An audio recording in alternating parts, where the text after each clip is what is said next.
تاسو ته یو ډېره زبردسته خبره کوم او په دې باندې ټول سوچ وکئ. زمونږ د ابتدا نه معاملات ټول خراب دي. کاغه د پلار او د بچي په منځ کې دي معاملات خراب دي. کاغه د رونو په منځ کې دي معاملات خراب دي. کاغه د رشتہ دارانو په منځ کې دي معاملات خراب دي. او دغه معاملات بیا وروسته د جګړې او د فساد ذریعه او سبب جوړ شي. او د هغې سوچ وکئ پلار دی او بچي دي دا په هر خاندان کې دي. پلار دی او بچي دي، پلار هم کاروبار کوي بچي هم کاروبار کوي. رونه دي او دوه رونه دي درې رونه دي څلور رونه دي هغه هم لګیا دي کاروبارونه کوي. خو په دې کاروبار کې نه پلار ته لګي چې دا پته لګي چې دا بچی زما سره نوکر دی که زما سره شریک دی او که زما سره ښېګړه کوي.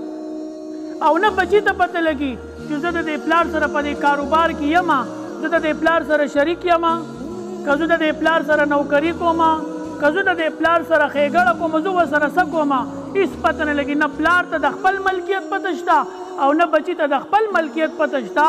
نو چې بیا عقوبت او تقسیم راځي نو بیا جګړې او مصیبتونه وي. زما عزتمندو ملکیتونه ممتاز کوي، د علماو نه تپوس وکئ.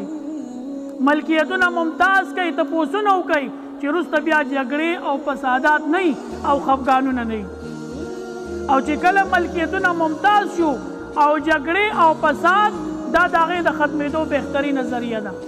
نن زمونږ معاملې قرآن کې که تاسو وګورئ نو د ټولو نه لوی آیت چې دی نو هغه د معاملاتو په باره کې راغلی. اذا تداینتم بدین الی اجل مسمى تقریبا څه یوه نیمه صفحه دا آیت دی. د ټولو نه اوږد آیت د معاملاتو په باره کې راغلی. الله تبارک وتعالی اشاره دې ته کړې چې دا کار د ټولو نه ضروري دی. ورونه دي کاروبار کوي تعیین وکړئ چې بھئی تاسو شریکوال یې که خدمتګاران یې. بچې د پلار سره کاروبار کوي تعیین وکړئ چې پلار تپوس وکړه بابا زه ستا سره څه یم، زه ستا سره په دې کار کې شریک یم، زه ستا سره خادم یم که نه، زه ستا سره هسې ښېګړه کوم چې هغه ته د خپل ملکیت پته ولګي. بعضې وخت کې بچې نه شریک او نه خادمي، هسې خدمتګاري او خرچې په داسې طریقه باندې کوي چې ګویا دا د دې مالک ته ذمواري کې ګناهګاري کې پته ورته نه لګي. او زمونږ دا خیال دی چې یاره دا حق چې دی نو دا د بل چا وهل خیر دی، په دې کې څه نشته. خو که پلار د بچي یا بچی د پلار یا رور د رور خور د رور د دوی حق وي مونږ هغې ته حق نه وایو. دا هم حق تلفي ده، دا هم داسې ګناه دی څنګه چې د پردي چا حق دبا وهل او د پردي چا حق اخیستل ګناه دی. زما عزتمندو لږ خپل معاملاتو ته وګورئ، لږ خپل معاشرت ته وګورئ، لږ د قرآن او د حدیث د ځان خبردار کوئ. که چرې دورونه کاروبار کوي او تپوس وکړې یاره لیکل وکړه او تقسیم کار وکړه او د ملکیت تعیین وکړه نو د هغوی جواب صحیح مړه پرونو کې چا حساب کتاب راویستی. که پلار او بچي نه تپوس وکړې چې هلکه لیکل وکړه د ملکیت تعیین وکړه او خپل حیثیت وپېژنه نو زمونږ د پښتنو جواب صحیح مړه په پلار او په بچو کې چا لیکل او حساب کتاب راویستی. که د خویندې وروڼو په منځ کې دا معاملې مونږ وایو مړه په دې کې دا معامله چا راویستي. خو چې کله معامله راشي که نه نو قسم دی خوږې خوږې رشتې مونږ لیدلي خوږې خوږې رشتې چې هغه په یو یو فوټ باندې د یو بل قتل ته تیار شوي د یو بل په دې ګواښونه کوي. د دې هسپتال نه شاته یو وړوکې غونډه کې کمرګۍ وه. د دې نه په دې کې د دوو وروڼو په منځ کې اختلاف و، د دوو وروڼو په منځ کې یو مشر و یو کشر و، د دواړو په منځ کې جګړه وه، ډېر لوی شر فساد هر څه پسې وشو.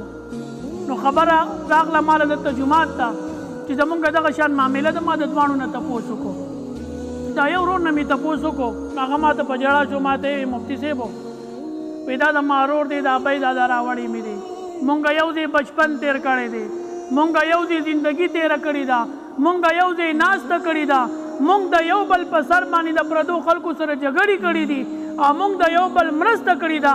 اوس زما دا ورور وایي چې که رانږدې شوې دې ځي ته نو وژنم دي. نو وایي دا ځي دي هم قربان، خو ولې زما د دې زندګۍ نه زما دې ورور ته د 15 لکو دا ځي زیات غوره دي چې ما پې وژني، او زما دې ورور ته دغه ځای زما نه زیات غوره دی چې دی پې زما سره جګړه کوي. نو وایي زما هغه ورور وی چې دا ځای مې ته قربان دی، خو دا خبره مې د زړه نه وځي چې زما زندګي دته د 15 لکو روپو نه هم قدر او حیثیت نه لري. زما عزتمندو معاملات صفا ساتئ، معاشرت صفا ساتئ، د یو بل سره معاملات کوئ د قرآن او د حدیث په حدودو کې دننه انشاءالله نه به اختلافاتي، نه به جنگ جګړې او نه به فساداتي. الله دې د قرآن او د حدیث مطابق زموږ معاملات صحیح کړي. واخر دعوانا الحمدلله.